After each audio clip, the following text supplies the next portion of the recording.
نہ تو ضعیفوں پر کچھ گناہ ہے اور نہ بیماروں پر اور نہ ان پر جن کے پاس خرچ موجود نہیں کہ شریک جہاد ہوں، یعنی جب کہ اللہ اور اس کے رسول سے مخلص ہوں، نیکوکاروں پر کسی طرح کا الزام نہیں ہے، اور اللہ بخشنے والا ہے، مہربان ہے۔ اور نہ ان بے سر و سامان لوگوں پر الزام ہے کہ جو تمہارے پاس آئے کہ ان کو سواری دو، اور تم نے کہا کہ میرے پاس کوئی ایسی چیز نہیں جس پر تم کو سوار کروں، تو وہ لوٹ گئے، اور اس غم سے کہ ان کے پاس خرچ موجود نہ تھا ان کی آنکھوں سے آنسو بہ رہے تھے۔ الزام تو ان لوگوں پر ہے جو دولت مند ہیں اور پھر تم سے اجازت طلب کرتے ہیں، یعنی اس بات سے خوش ہیں کہ عورتوں کے ساتھ جو پیچھے رہ جاتی ہیں گھروں میں بیٹھ رہے ہیں۔ اللہ نے ان کے دلوں پر مہر کر دی ہے، پس وہ سمجھتے ہی نہیں۔ جب تم ان کے پاس واپس جاؤ گے تو تم سے عذر کریں گے، تم کہنا کہ عذر مت کرو، ہم ہرگز تمہاری بات نہیں مانیں گے۔ اللہ نے ہم کو تمہارے سب حالات بتا دیے ہیں، اور ابھی اللہ اور اس کا رسول تمہارے عمل کو دیکھیں گے، پھر تم غائب و حاضر کے جاننے والے کی طرف لوٹائے جاؤ گے، تو جو عمل تم کرتے رہے ہو وہ سب تمہیں بتائے گا۔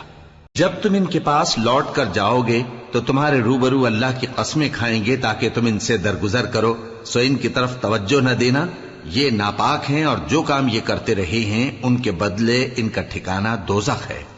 یہ تمہارے آگے قسمیں کھائیں گے تاکہ تم ان سے خوش ہو جاؤ، لیکن اگر تم ان سے خوش ہو بھی جاؤ گے تو بھی اللہ نافرمان لوگوں سے خوش نہیں ہوتا۔ دیہاتی لوگ پکے کافر اور پکے منافق ہیں، اور ایسے ہیں کہ جو احکام شریعت اللہ نے اپنے رسول پر نازل فرمائے ہیں ان سے واقف ہی نہ ہو پائیں، اور اللہ جاننے والا ہے، حکمت والا ہے۔ اور بعض دیہاتی ایسے ہیں کہ جو کچھ خرچ کرتے ہیں اسے تاوان سمجھتے ہیں اور تمہارے حق میں مصیبتوں کے منتظر ہیں، انہی پر بری مصیبت واقع ہو، اور اللہ سننے والا ہے، جاننے والا ہے۔ اور بعض دیہاتی ایسے ہیں کہ اللہ پر اور روز آخر پر ایمان رکھتے ہیں، اور جو کچھ خرچ کرتے ہیں اس کو اللہ کے قرب اور پیغمبر کی دعاؤں کا ذریعہ سمجھتے ہیں۔ دیکھو یہ بات بلا شبہ ان کے لیے موجب قرب ہے، اللہ ان کو عنقریب اپنی رحمت میں داخل کرے گا، بے شک اللہ بخشنے والا ہے، مہربان ہے۔ جن لوگوں نے سبقت کی یعنی سب سے پہلے ایمان لائے، مہاجرین میں سے بھی اور انصار میں سے بھی، اور جنہوں نے نیکوکاری کے ساتھ ان کی پیروی کی، اللہ ان سے خوش ہے اور وہ اللہ سے خوش ہیں۔